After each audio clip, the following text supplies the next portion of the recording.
on Straight Talk Africa, the African Growth and Opportunity Act, or AGOA.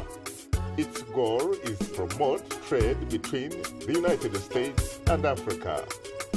The program has been extended for 10 years. But to what extent, observers wonder, is it really making a difference to the people of Africa? That's coming up next right here on Straight Talk Africa.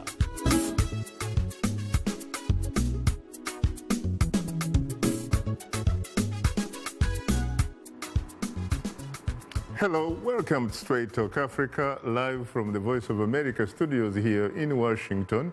It's Wednesday, September 2nd. I am Shaka Ssali. And hello to all our viewers and listeners on the continent and elsewhere. I'm Rahama, your social media reporter. Today, we'll talk about the significance of the recent AGOA 2015 forum that just concluded in Libreville, Gabon.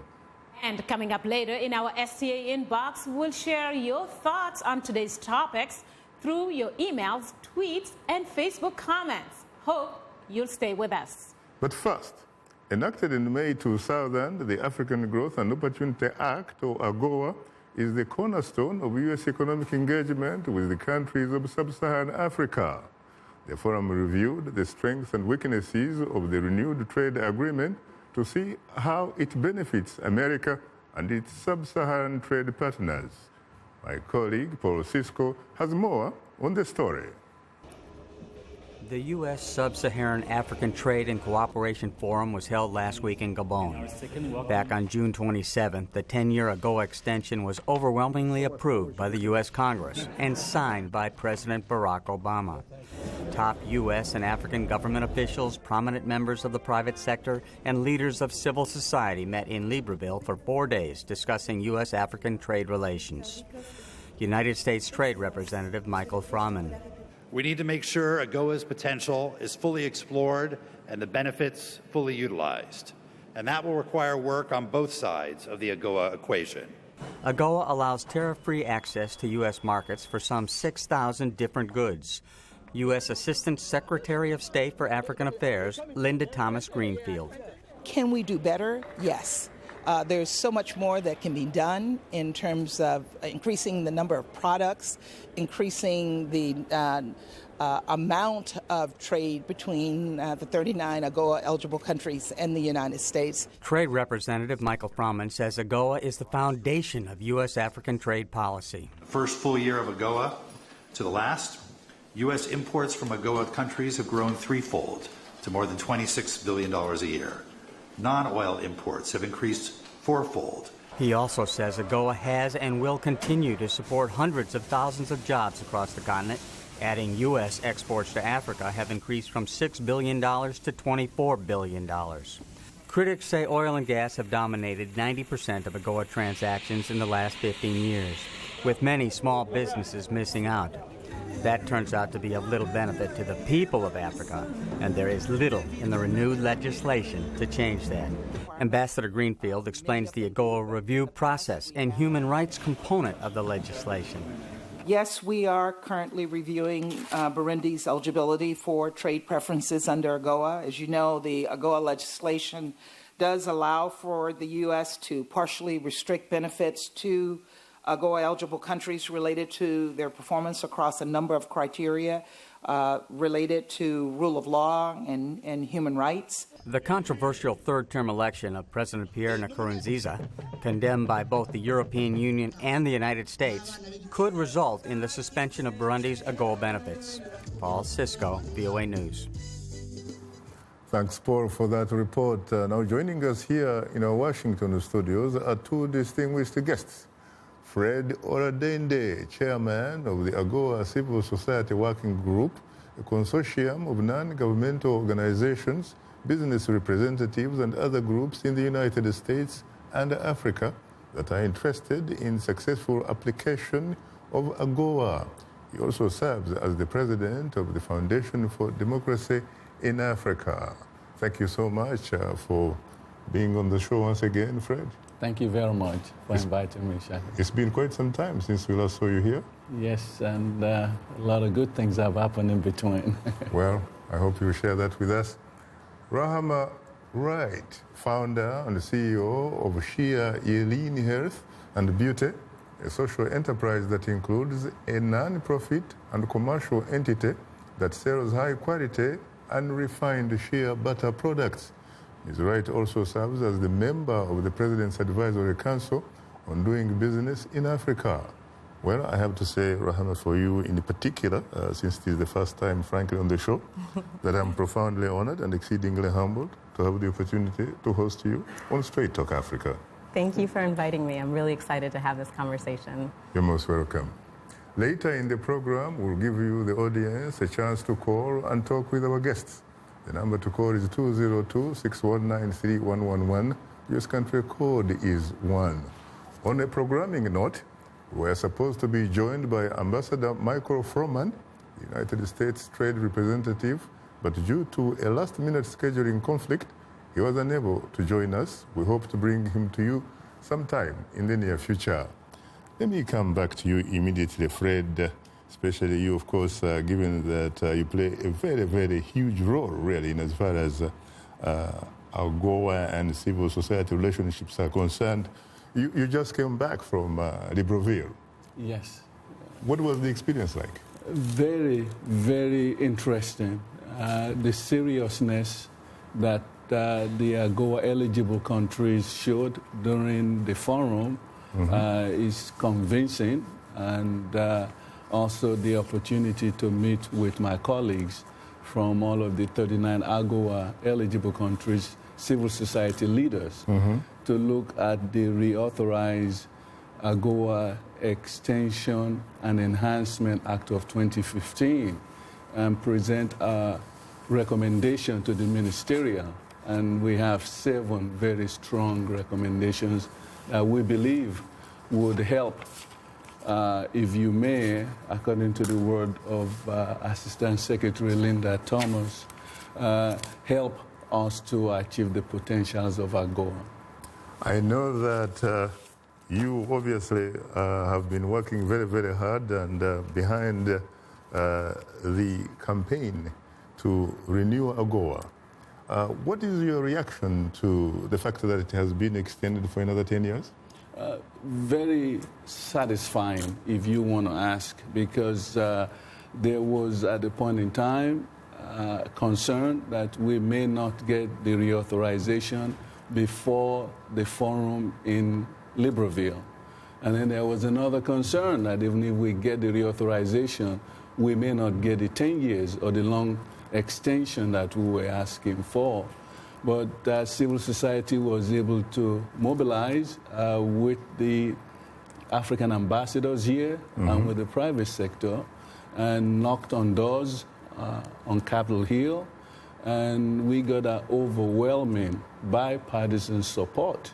In fact, if memory serves me right, I think we had 97 to 1, and one person didn't vote in terms of the reauthorization of AGOA. So that was a very rewarding effort to get AGOA renewed. AGOA, of course, has been in play for the last 15 years. How different is this extension going to be if you compare and contrast, for example? You know, this is the first time we've had a 10-year extension. We've never had one like that. And also, we have seen within the AGOA eligible countries level of participation that with a 10-year reauthorization, we would expect that there will be significant increase in terms of exports from Africa to the United States under AGOA and under the GSP. Now, the most important element, and these are some very, very important supply side gaps that needs to be addressed. And that's one of the key areas that civil society focused on during our deliberation on Monday and Tuesday before we presented our recommendation to the ministerial. And I'll tell you one thing, Shaka, one of those has to deal with trade facilitation. While we have very, very competitive pricing in Africa, and I'm sure as we progress in the program, we'll be able to see how prices are very very good in terms of the product and the quality. But when you factor into it the logistics and the transportation, sometimes those competitiveness will disappear.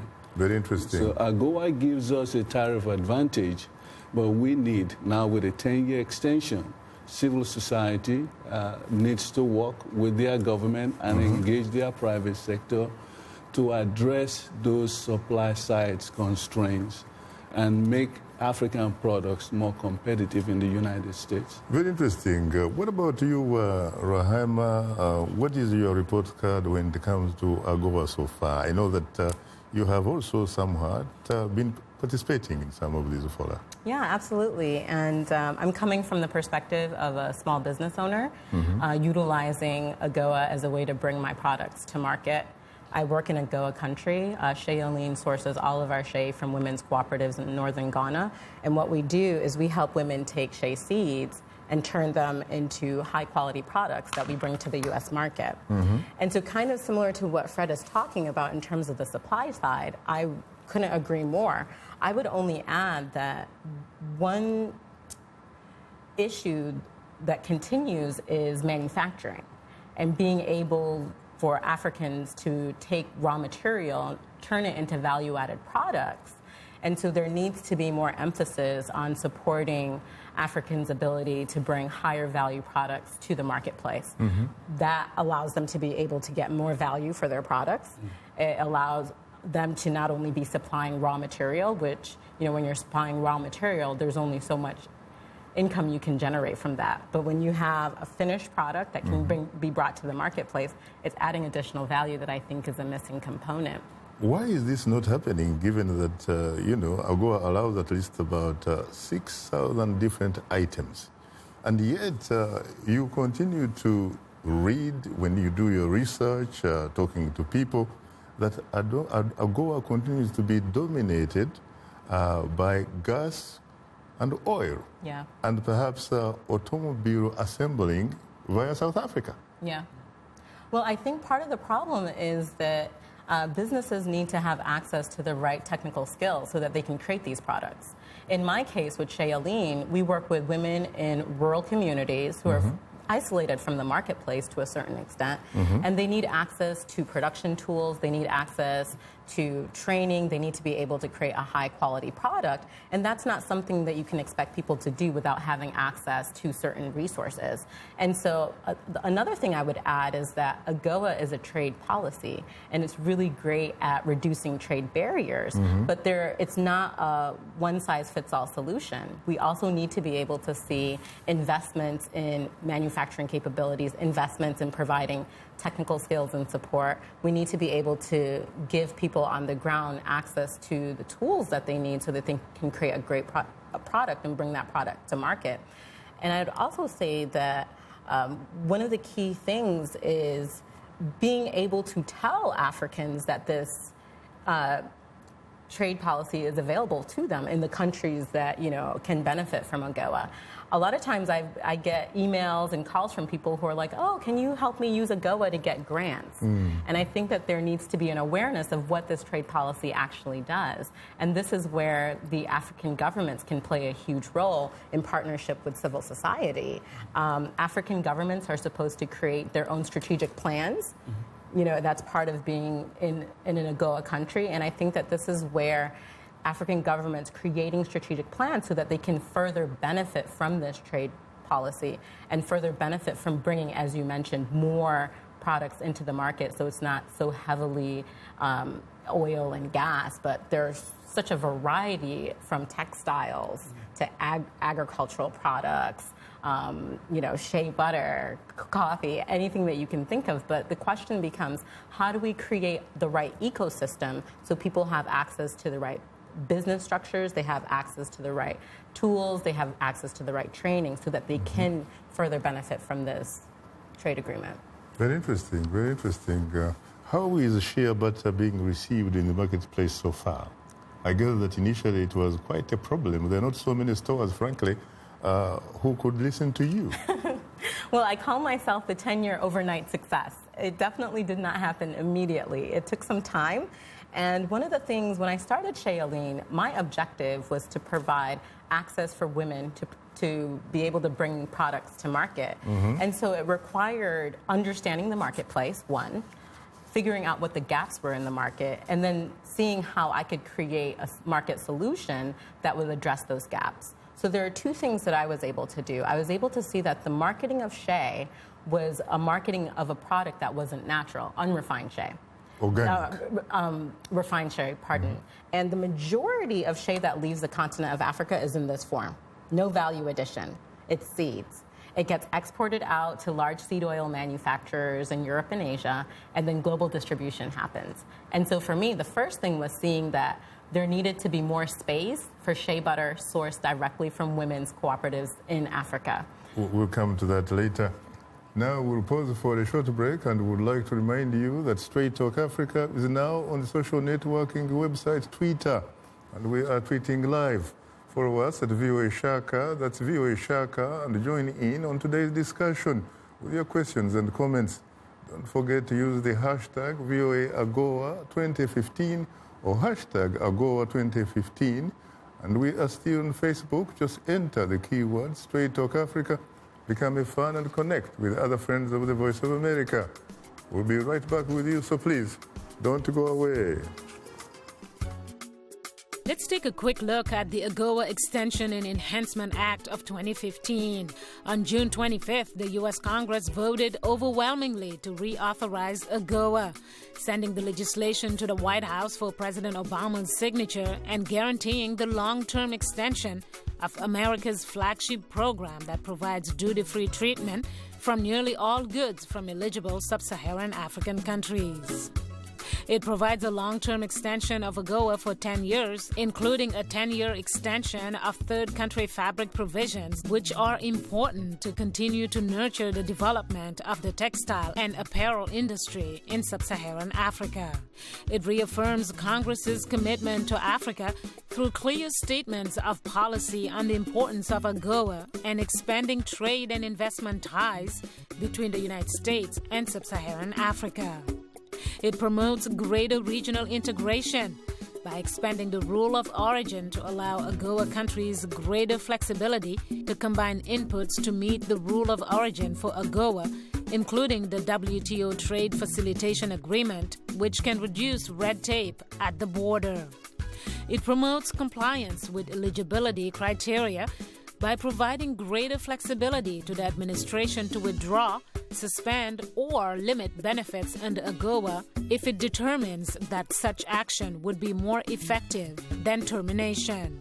It ensures greater certainty in operation of AGOA by requiring the administration to notify Congress and any affected country at least 60 days before removing a country from the program or withdrawing, suspending, and limiting any benefits. Like Voice of America on Facebook. Follow VOA on Twitter.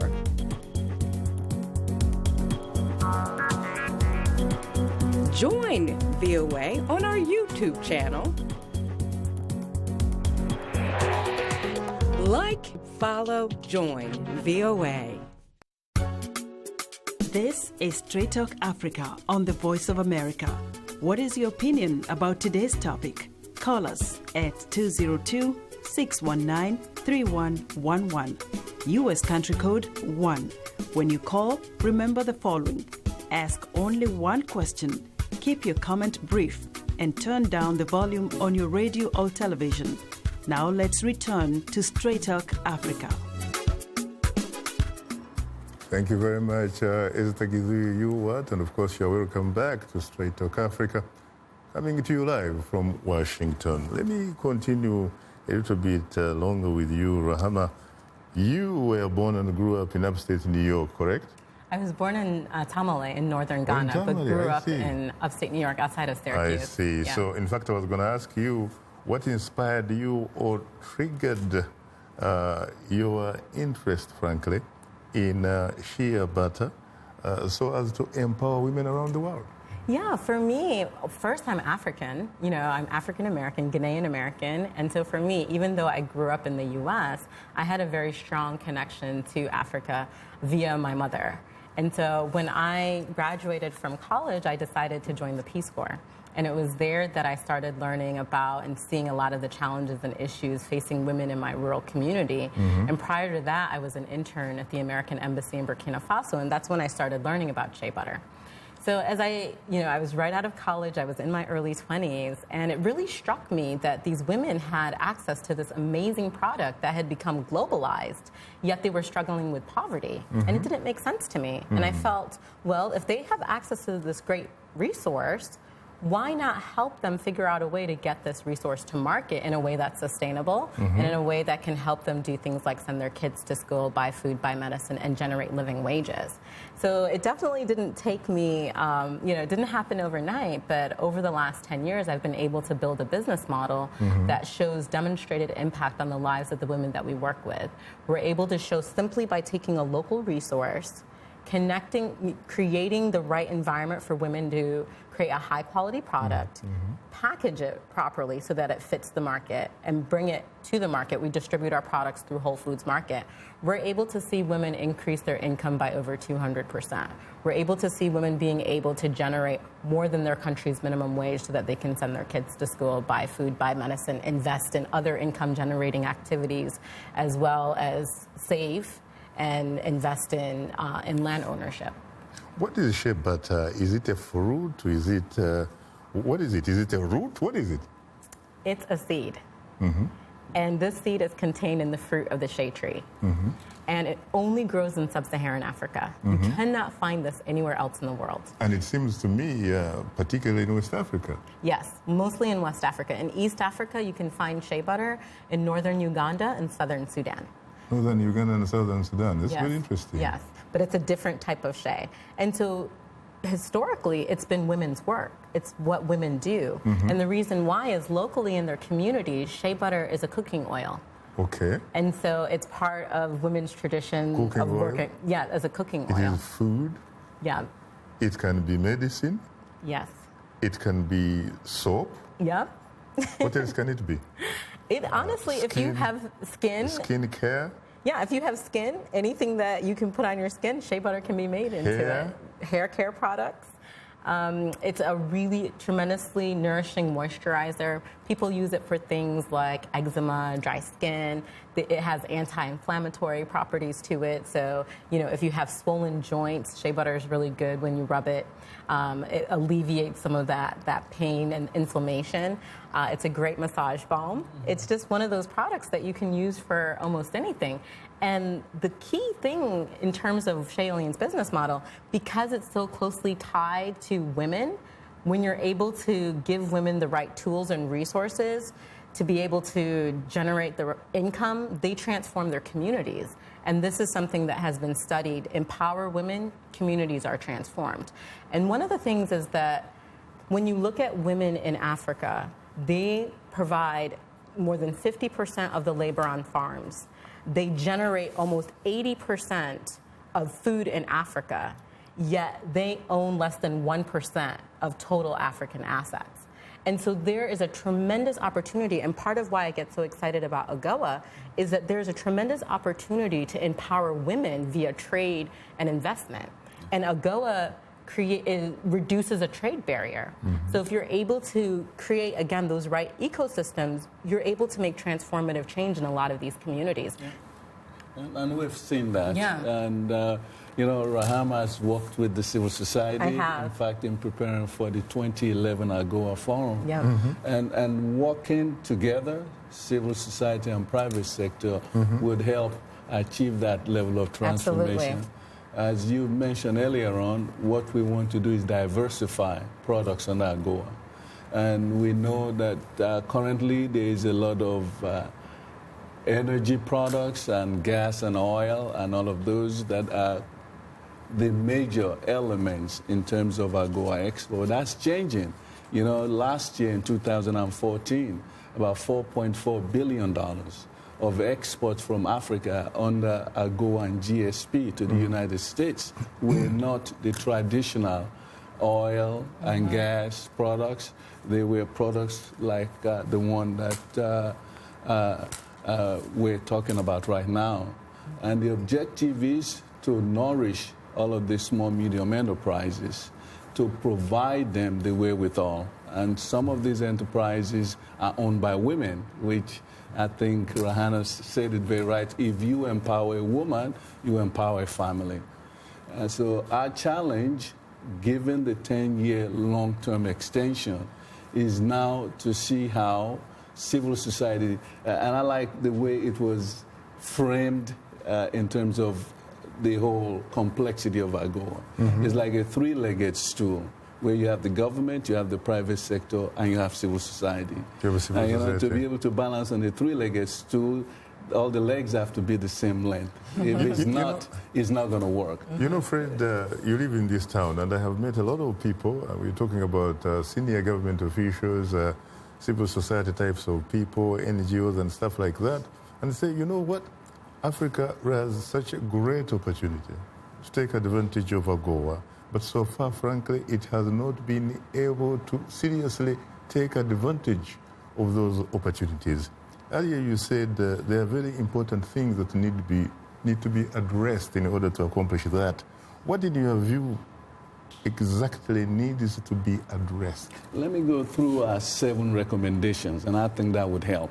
One is, with the new AGOA reauthorization, we want civil society to work with their governments to have a AGOA strategy plan. And those strategy plans are required biannually, so it's every 2 years. We want to see each of the AGOA eligible countries work with their civil society and their private sector to put in place an AGOA strategy plan. And that strategy plan should also provide for how do we move from an AGOA framework to a bilateral framework? How do we move from a unilateral framework to a bilateral arrangement? That's a very key, important phase. And we read this to the ministers, and we hope it resonated very well. In terms of technical assistance, which is the second area, we want to see the AGOA eligible countries work with their various agencies to provide technical assistance. To also see the United States through some of the various programs that we have now, Trade Africa, Power Africa, to see how we could work on the ground in Africa to provide those necessary technical assistance that would allow optimization of the benefits of AGOA. There's also the trade facilitation, and this is very key because, as you know, the WTO trade facilitation agreement has been in place. There are a lot of African countries that already have been able to make a strong statement that they wanted some way for that arrangement to be put in a way that it fits into their development agenda. WTO has agreed to it. We only have, I believe now, Botswana has ratified the WTO Trade Facilitation Agreement. Mauritius has. And just recently, Niger is the first LDC country to also have ratified that particular agreement. What do you mean by LDC? Less developed country? Less developed country. And so with that... Implying, of course, that both Mauritius and Botswana are not. They are not. But they are also... middle income, sort of. They are middle income. And, you know, when we're talking about WTO, it's not just Africa. Is global. Yes. So we're also saying countries like Bangladesh and some of the other countries may not have ratified. But we were so happy to see Niger come to the table and to be the first LDC country to sign it.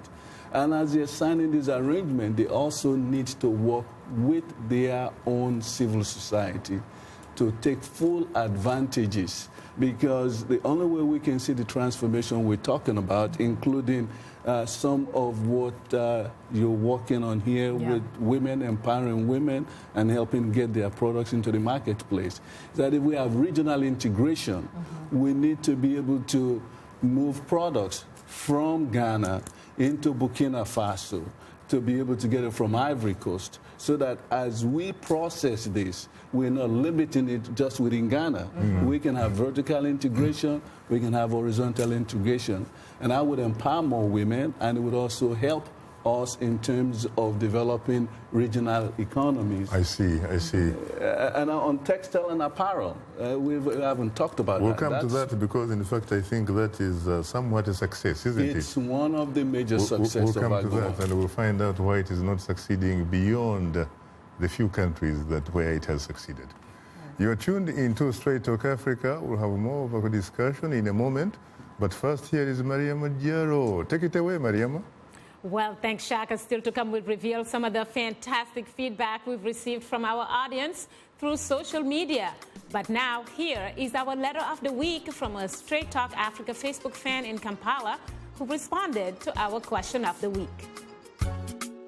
Patricia Namdi in Kampala, Uganda writes, for AGOA to help African businesses reach their full trade potential, the following should be done. AGOA should equip Africans with more skills to increase production. This can be done through capacity building. There is need to help Africans with infrastructure development to facilitate trade and investment. African countries lack good roads, railway systems, and harbors, which are crucial in the transportation of goods. AGOA must also encourage countries to utilize regional economic integration to market their products.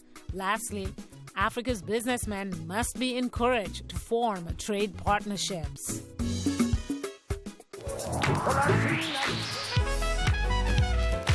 I wanted to present music and a side of American culture that is most important to me, that is a part of who I am. They're going to get some incredible performances.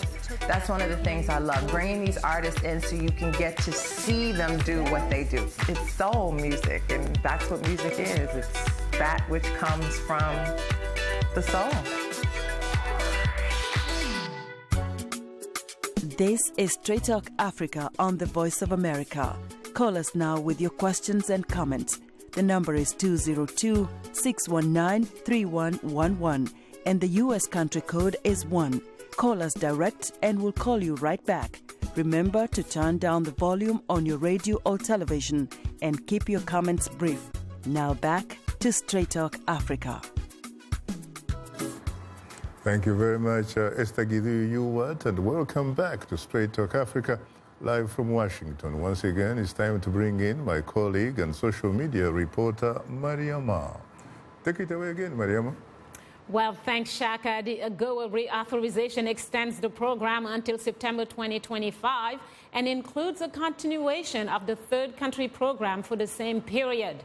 Together, these provisions stand as the longest ever extension of the bill.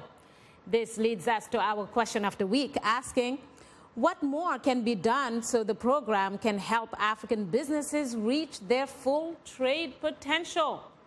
Well, thanks everyone for using all our social media platform to communicate to us. Let's begin with a comment from Dr. Lugano Wilson from Dar es Salaam in Tanzania, who writes, we thank the U.S. Congress for extending AGOA, but in order to help African businesses reach their full trade potential, the program must focus on the materials and products made by Africa's poor.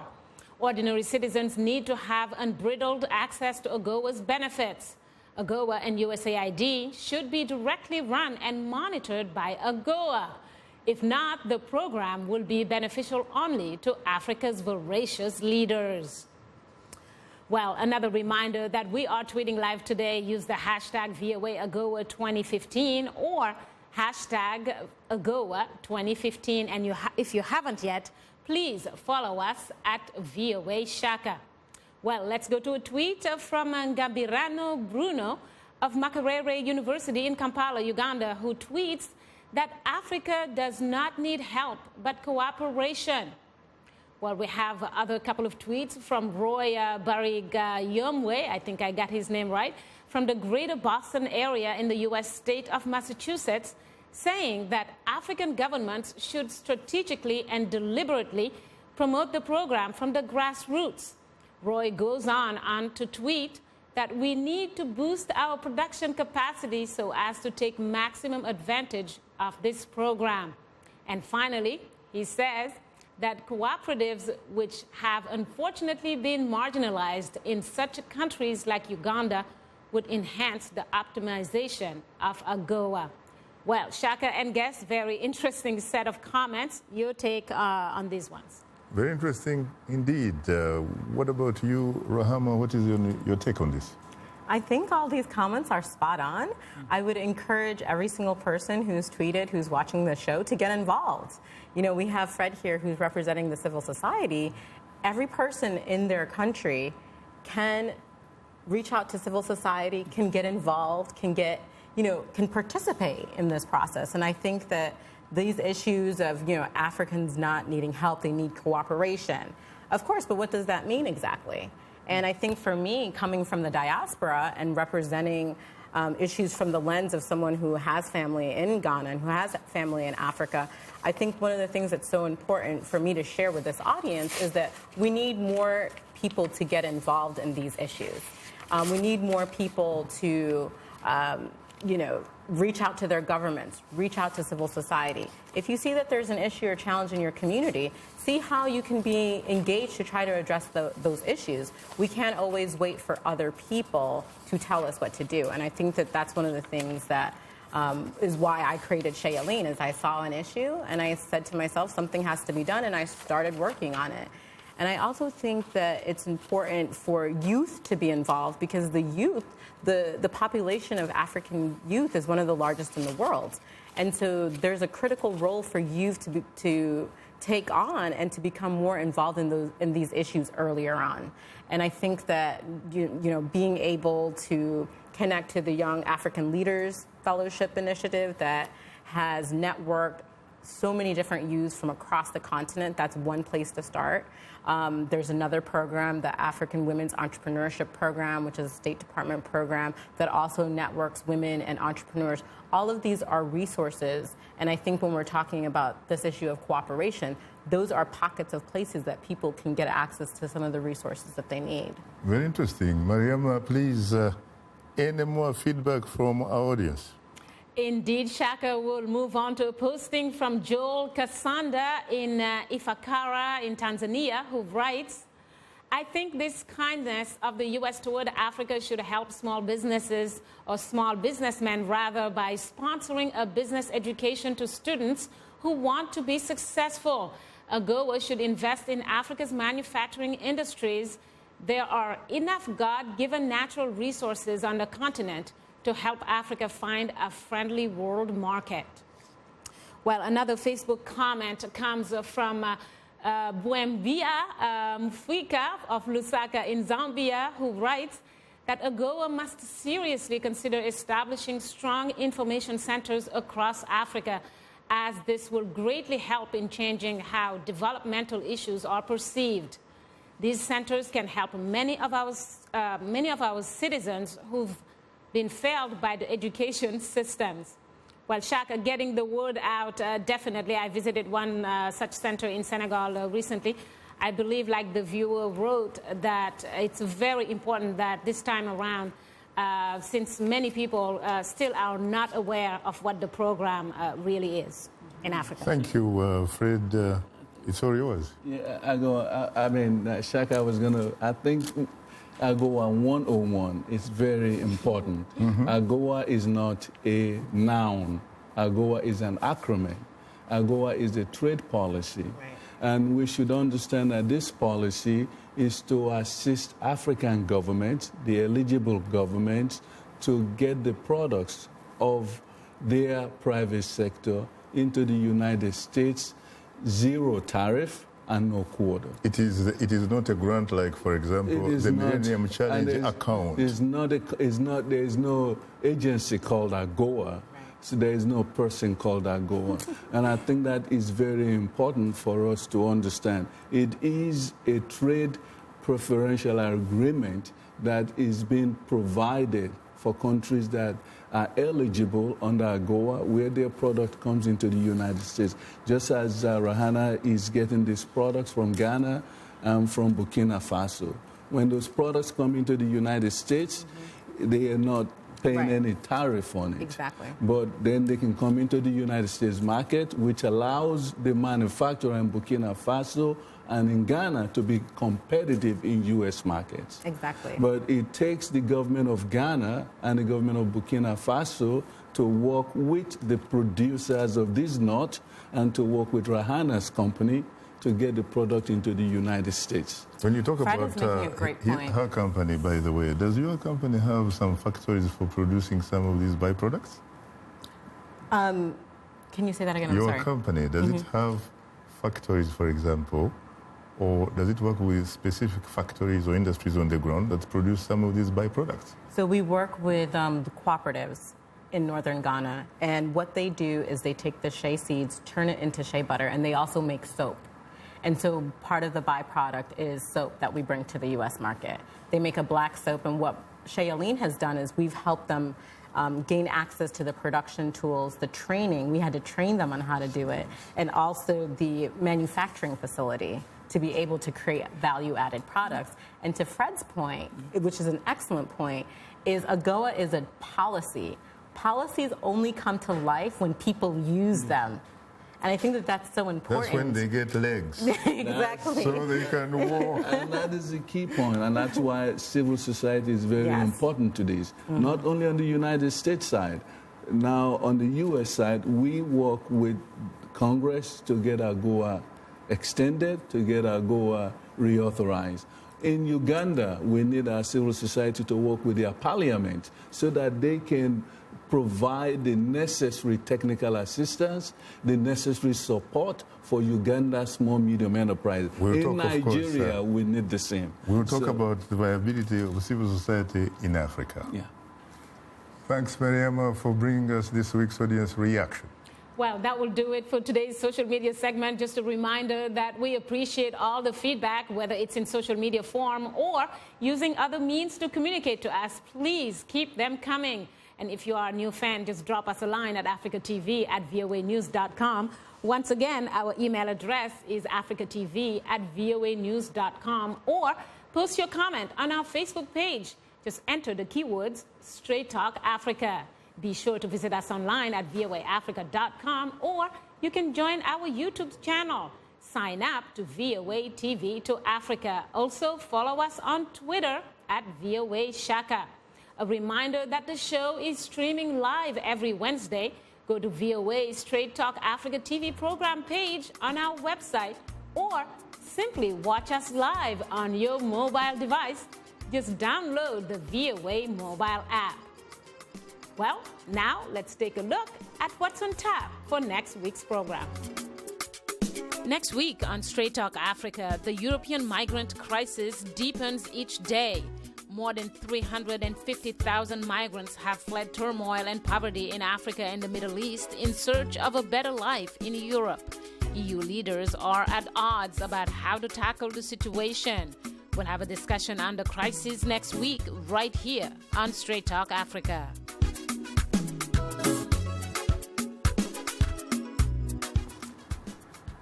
Thank you very much. We have to go to the lifeline of the show, which are the telephone callers. And I guess that we do have Patrick from Nigeria. Good evening, Patrick. You're most welcome to Straight Talk Africa. Good evening, Mr. Shaka. Good evening, our guest. Usually terrific. How are you? Yeah, fine. So Patrick Okora in Aochukwu, Nigeria. I want to find out from our sister in the Rahama in the studio there. You see, African Growth and Opportunity Act. Today, Kenya, with their coffee, they are benefiting. Uganda, with their sugar, they are benefiting. Today, too, in Nigeria, we have excess palm oil for cooking and for manufacturing soap. The same thing applicable to palm kernel, which we use in manufacturing drugs. Now, my sister, what do we do under this condition? I've seen what you are showing us on the screen there, where you have Shea butter. What do we do with this, our palm kernel and palm oil? Even we have excess vegetable, which we use in manufacturing drugs. Things this like motive like this. So what do we do? Yeah, that's a great question. Any silver bullet here? Yeah. I think for any product, this is not just palm oil, shea butter. The first thing is really to make sure that you're creating a high quality product and you understand the market. and you understand what market you're trying to get your product into. Palm kernel oil can be used for so many different things. You can use it for skincare. You can use it in food. It's an additive ingredient. And so I would advise that if you're seeing an abundance of resources and you're trying to figure out how can we commercialize this, how can we get this to market, the first thing is the quality, is really understanding the quality requirements, understanding how to produce the product in a safe, sustainable environment. Because, palm oil that's coming from Southeast Asia, there are issues around sustainability. So really making sure that whatever product it is, that it's sustainable, that it's being sourced and produced in a way that's ensuring that people are generating living wages. And then, of course, understanding the market. So when you try to bring that product to market, you can be successful in that marketplace. I see. Well, a reminder that you are tuned into Straight Talk Africa. To participate in our discussions, please call us at 202-619-3111. US country code is 1. We'll continue our discussion in a moment, so please don't go away. Once again, let's take a quick look at the AGOA Extension and Enhancement Act of 2015. In June, the U.S. Congress voted to reauthorize AGOA to guarantee the long-term extension of America's cornerstone program that provides duty-free treatment for virtually all goods from eligible sub-Saharan African countries. It improves the transparency and participation in the AGOA review process by codifying the process and ensuring that the administration establishes mechanism for public input. It also creates new review mechanism so that any party at any time can petition the U.S. Trade Representative about whether a country is meeting the AGOA eligibility criteria. It outlines a path for deepening and expanding trade and investment ties by requiring the administration to develop a long-term strategy by negotiating trade agreements with sub-Saharan African countries. It strengthens congressional oversight through additional notification and reporting requirements. Finally, it addresses unfair practices by the European Union that has conditions on Africa's access to the European markets. We are able to touch on things that are important to people on an everyday basis. We hope that our viewers are getting inspired when they watch our show. They're getting a view of the world from a different perspective, things that perhaps are not in their immediate vicinity. Today, I could put in on the show something that is a little different, a little unique, and this gives me that inspiration to come to work. If you like today's show, please write and tell us what you think or give us some suggestions. Be sure to tell us what station you're tuned into. Our address, Straight Talk Africa, Voice of America, 330 Independence Avenue Southwest, Washington, D.C. 20237 USA. Or send us an email at africatv@voanews.com. Log on to our website at voaafrica.com. Or post your comments on Facebook. Keywords Straight Talk Africa. Thank you very much, Esther Gidu. And of course, this is Straight Talk Africa coming to you live from Washington. Fred, you talk, of course, about the role, in fact, the central role that civil society ought to be playing in Africa. And you perhaps assuming that most of these 39 eligible countries provide space for civil society? That in fact, civil society in Africa is independent of the state and therefore they can actually work together?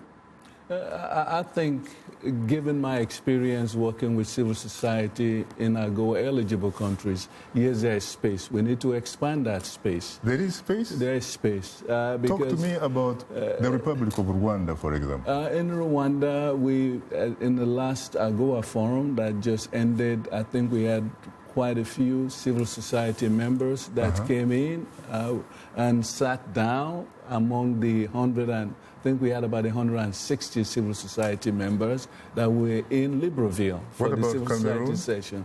In Cameroon, in fact, one of the most prominent participants came from Cameroon. Uganda?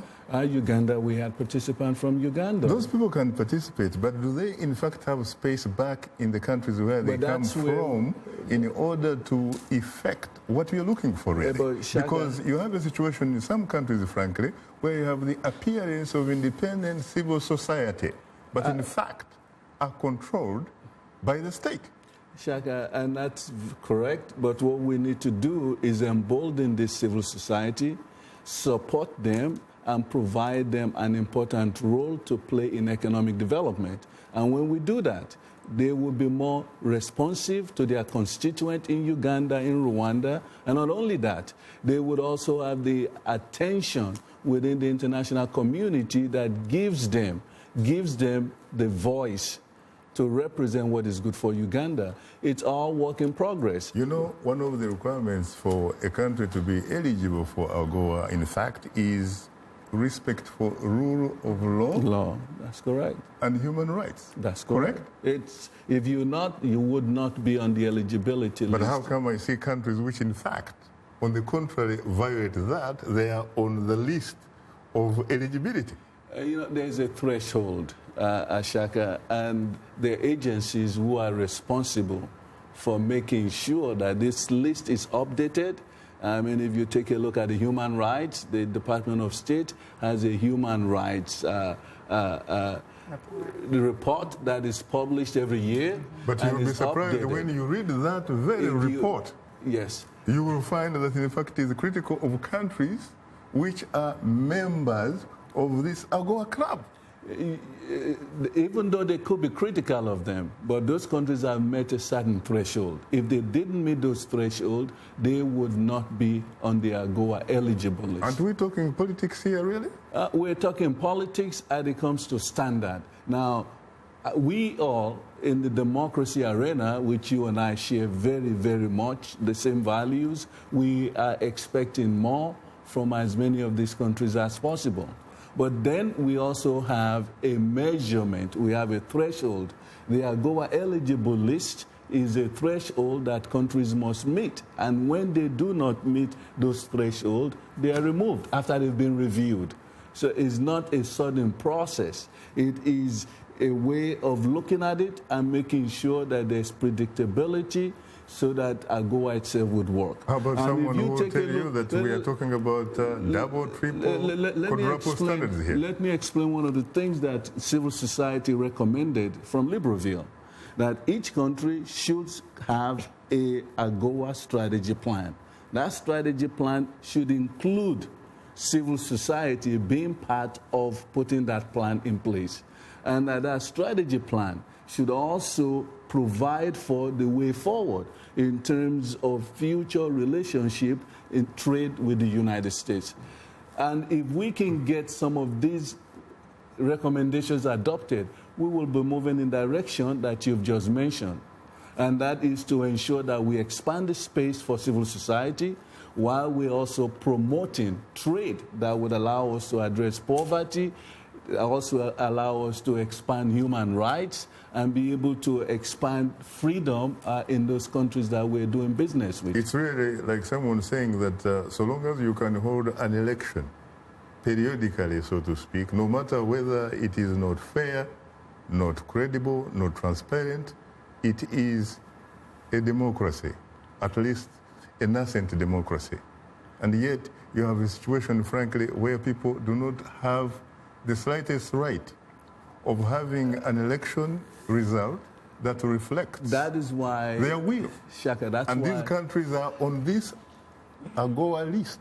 And I don't really want to go into them, maybe next time. I think we should go into them, but this is the point that I think we should all be satisfied with, that everywhere in the world, including here in the United States, we need to strengthen our civil society. And at the same time, we also have to get civil society to engage, and to be engaged not only with their government, with their private sector. I think we and I would agree that your country, for example, got independence October 1960, but it probably, in fact, accomplished the first free, fair, and credible election in March 2015. You know, some people, particularly people my age, will disagree with that. And I'm going to explain why.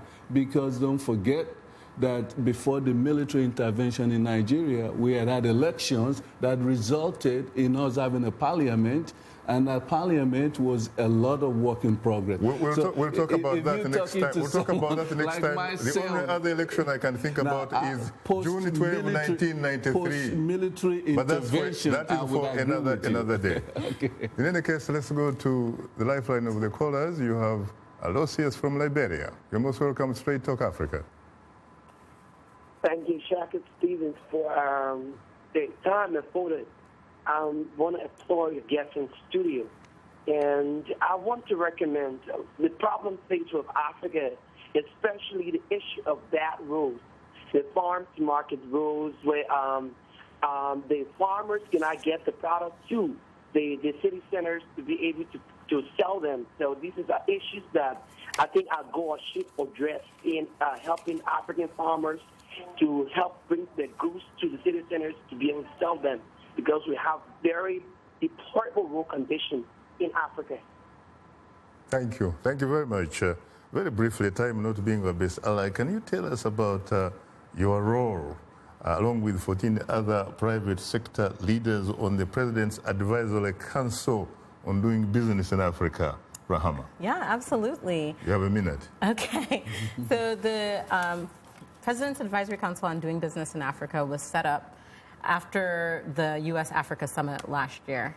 And honestly, it's a very strategic role, private sector informing the government on how the government can do a better job in terms of business engagement with African countries. There are 14 other people on the council: GE, Sway Energy, Africa.com, Walmart, the Kala Group. I represent the small, business perspective. I represent the diaspora perspective. And honestly, I encourage all of your listeners, everyone who's watching this show, when I say get involved, this is an opportunity to get involved. Reach out to me. One of the things that I'm working on, I'm chairing the Marketing and Outreach Subcommittee. We're putting forth recommendations on how the government can do a great job in youth entrepreneurship and women's entrepreneurship as well. Thank you. Well, before we go, we would be remiss if I didn't mention the death of Nigerian ambassador to the United States of America, Professor Adebowale Adefuye, who passed away on Thursday here in Washington, D.C., a former history professor. Adefuye has been Nigeria's ambassador to the United States since March 2010. As a Fulbright scholar, he studied at Makerere University, Uganda, where he was the roommate in New Hall of Ugandan Prime Minister Rugunda. Columbia University, the University of North Florida, and the University of Florida in Gainesville. One of his last major assignments was to receive President Muhammadu Buhari and his delegation during the president's 3-day official visit to the United States in July. During his 5-year tenure as Nigeria's top diplomat to the U.S., Professor Adefuye was a guest on Straight Talk Africa several times. His last appearance on this program was February 11th of this year. Our heartfelt condolences go to his family and friends. May his soul rest in eternal peace. And of course, on that note, this was Straight Talk Africa. Get better, not bitter. And please, thank you so much. And of course, Rahama, thank you. It was a pleasure to have you in the studio. The CEO of Shea, Yeleen, Health and Beauty, and member of the President's Advisory Council on Doing Business in Africa for the International Trade Administration. Thanks to you, of course, Fred Oladeinde, and thanks to our affiliate stations. Along with our viewers and listeners, we thank you for tuning in. For many of our Voice of America radio affiliates, Learning English is coming up next. And tomorrow morning, it's Daybreak Africa with James Batty. On behalf of the Voice of America, thanks for tuning into Straight Talk Africa. In the meantime, get better, not bitter, Africa. And please remember to keep the African hopes alive.